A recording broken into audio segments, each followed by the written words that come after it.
Guys, morning.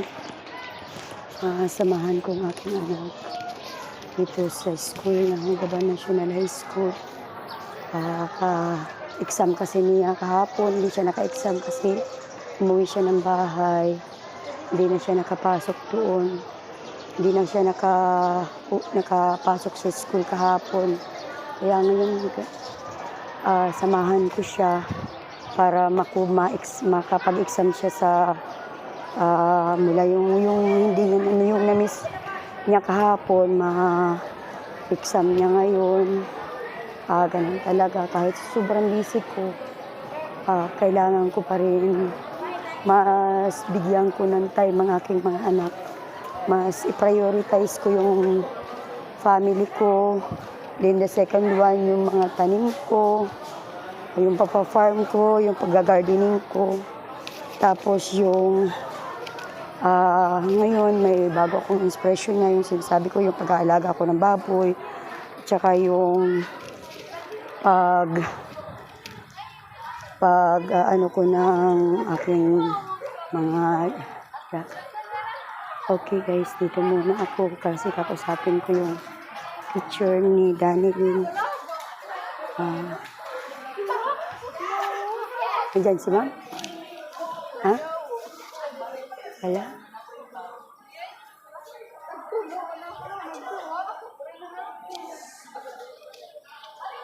Okay guys, dito na. Kagalit kayo ng tiga?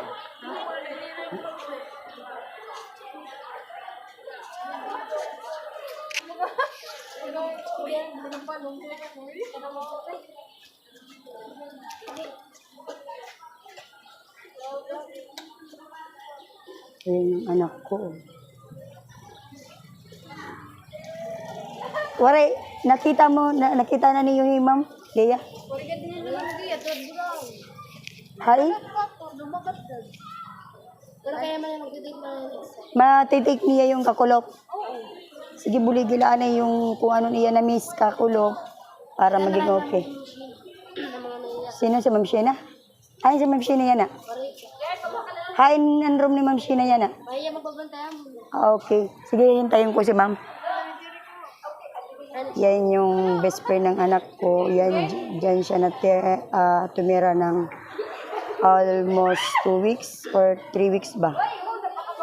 Kaya samahan ko. Ang galing. Ang hirap kaya maging super ma'am sa aking mga anak.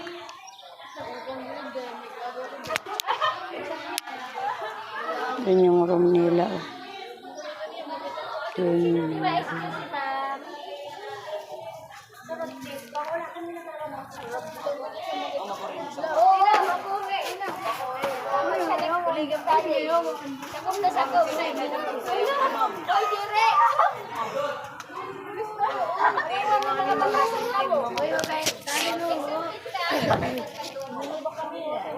Nak, susunduin kita mamaya ang udto ha.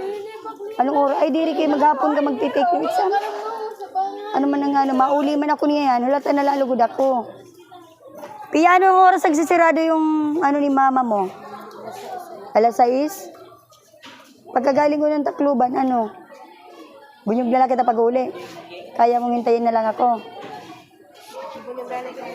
Oo, sige. Kamusudoy. Nung isang araw, nakadto ko LGU. Hindi nyo ako nakita. Yung blue yung short mo, yung blouse mo. Saka ikaw, Tito Boboy. Galing ako kay attorney no.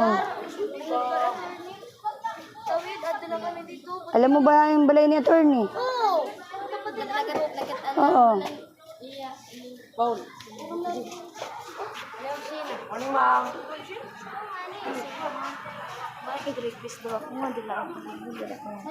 Ha? Ha? May exam?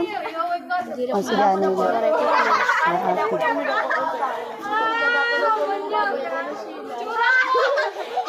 Sige, bye-bye. Bye-bye.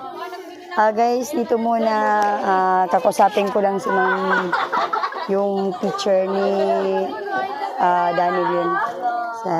Wait lang po. Okay, guys. Bye-bye.